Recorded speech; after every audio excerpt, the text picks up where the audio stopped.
I left this one tomato plant for an example. Even though I'm growing in a bucket, you do not want your bottom leaves to touch the ground. This right here is the #1 cause to infecting your tomato plants, as well as your pepper plants. And look at this amount of airflow.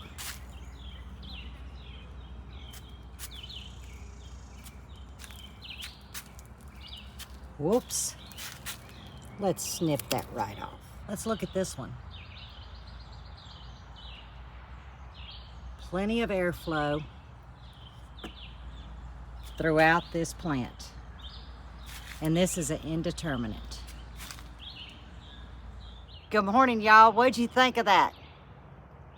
Those tomatoes, what did I show y'all? Bell peppers, hello, bee. Jalapenos and some cayennes, I believe. Because today's video is gonna be about tomatoes and peppers. I said yesterday, let's do melons. Well, melons is on my list, but where I spit that out, I don't know.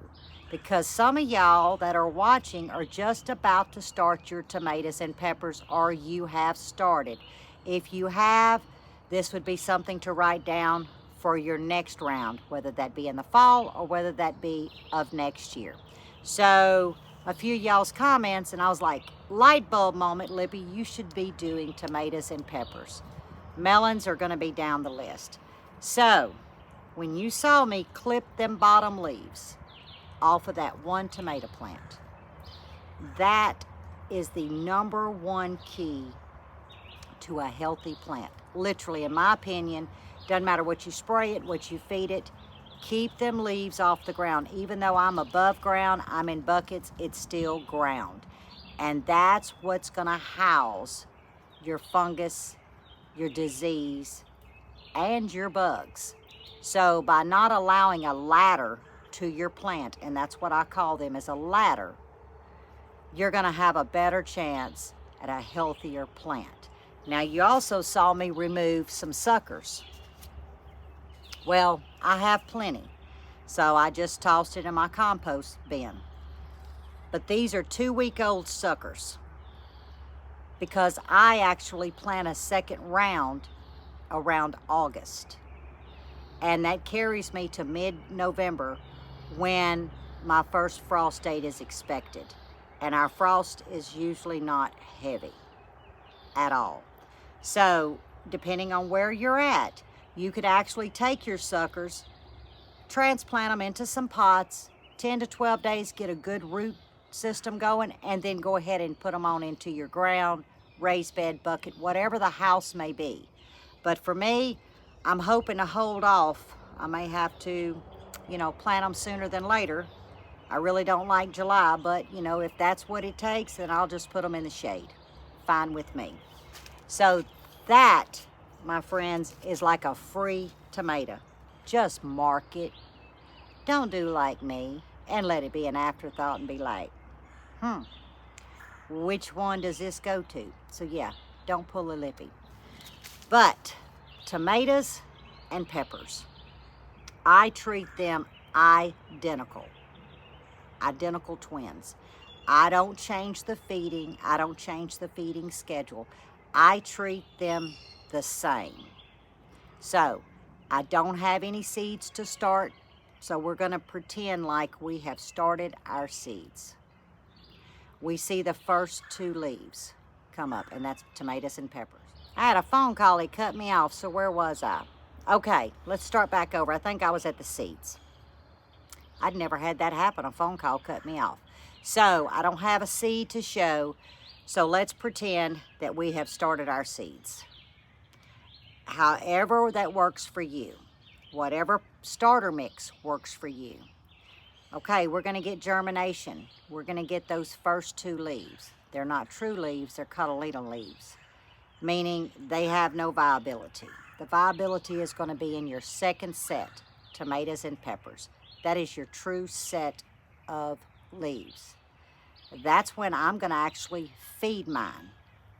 And this is what I'm gonna feed mine. Dilute by 3. 5-1-1. Nitrogen. Yes, I'm going heavy nitrogen. The 1 and the 1 for the phosphorus and the potassium, it just gives them a little bit of health as we're trying to grow them up. So I'm going to dilute this 5-1-1 by 3. I'm going to do that once a week until I'm ready to either up pot or direct plant. I'm going to shut that off. And then if I'm not ready to plant, dilute by 3, 0, 10, 10. So once a week, there again, dilute by 3, the 0, 10, 10. So now we are ready to plant. In-ground raised bed, bucket, whatever the house may be. This is most crucial in my opinion only, okay? Everybody gardens different, nobody's wrong. I truly believe if you dig deep for your tomatoes and peppers, because the one thing we won't do is allow our plants to touch what we are putting into our hole. Y'all seen me use this calcium nitrate. No, this is not organic. Some people use the organic bone meal. Some people, they use eggshells. Nothing wrong with it. It's just wrong for Lippy. Guys, I don't see where going in at the start with an organic matter that only gives you a taste and then it's just a slow release is going to help your plants. You need to hit it hard. So I take a little handful, put it in my hole, calcium nitrate. I apply dirt on top of that and I pack it in. Then y'all seen me use the Dr. Earth for vegetables. Majority of the time y'all see me use Garden Tone. It's a 3-4-4. I'm gonna add a handful of Garden Tone. I'm gonna put dirt over it, pack it. Now you're having to go deep because remember, on your tomatoes especially, you plant them deep. You don't want them shallow. And then I will set my fruit, my tomatoes, in the hole, water them in, you're good to go. Y'all know I used what I had. I used a 14 depth box, and really I think it's 12. And my banana peppers are struggling. Don't make the mistake that I made. I should have been patient, waited a week, and put them in buckets, but I didn't. So if you can get a depth 16 to 20 on your pepper, that is going to be a sweet spot for peppers, similar to tomatoes. Where tomatoes, you can actually lay them sideways if they start curving, because wherever there is a hair on a tomato, you will get a root going.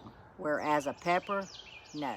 But make sure that you're allowing that pepper plant to grow 16 to 20 inches, whatever container you're growing it in. Okay, so that's just the start, but I do plant my tomatoes and my peppers. Calcium nitrate and a handful of Garden Tone. That's gonna give me still some nitrogen, but it's gonna bump up the phosphorus and the potassium because we're fixing to move to cutting them down on the nitrogen. And that was on the start. 1 week later, I'm gonna feed a 9-4-12 and I'm gonna hold it up. Now, this is water soluble. It says 2 tablespoons to a gallon. I do 1 tablespoon to a gallon.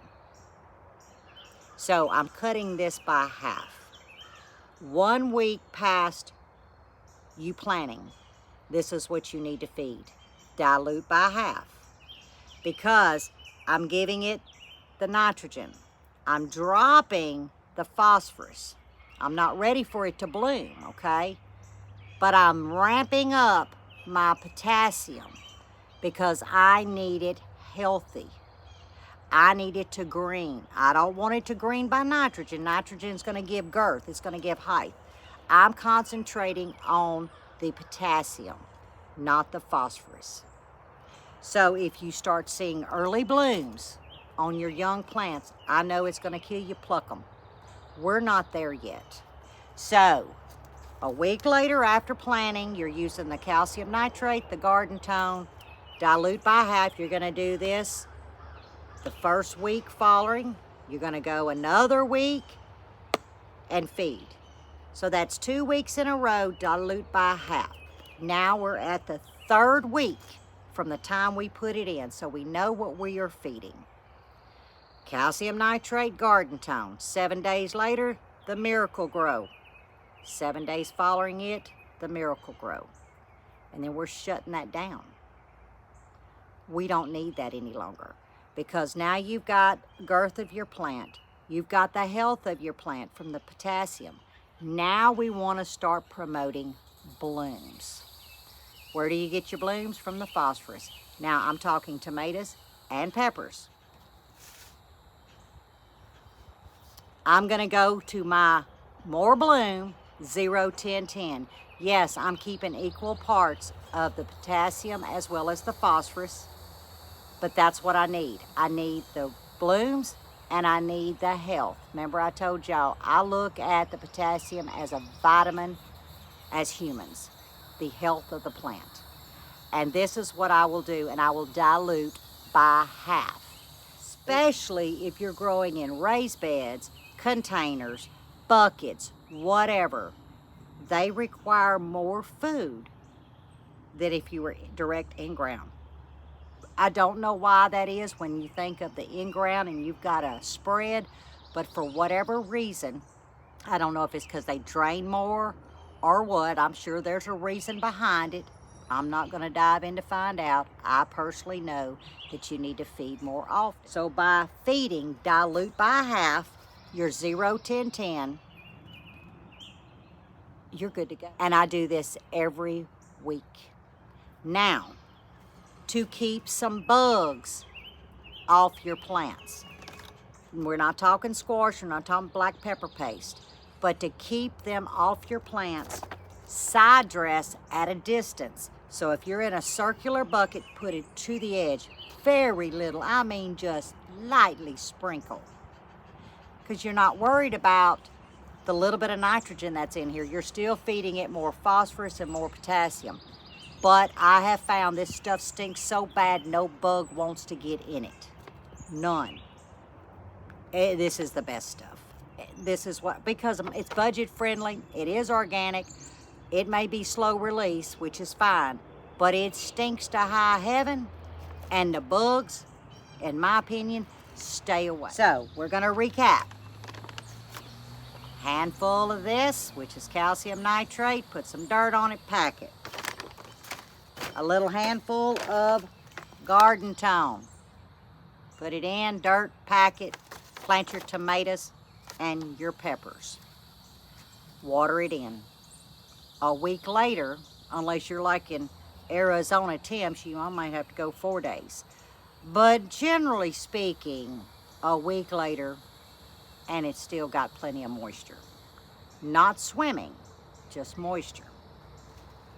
Then you're gonna feed, dilute by half. This says 2 tablespoons, you're gonna do 1 tablespoon per gallon. You're gonna do that on the 7th day, and then you're gonna do it on the 14th day. Okay, following behind your first set.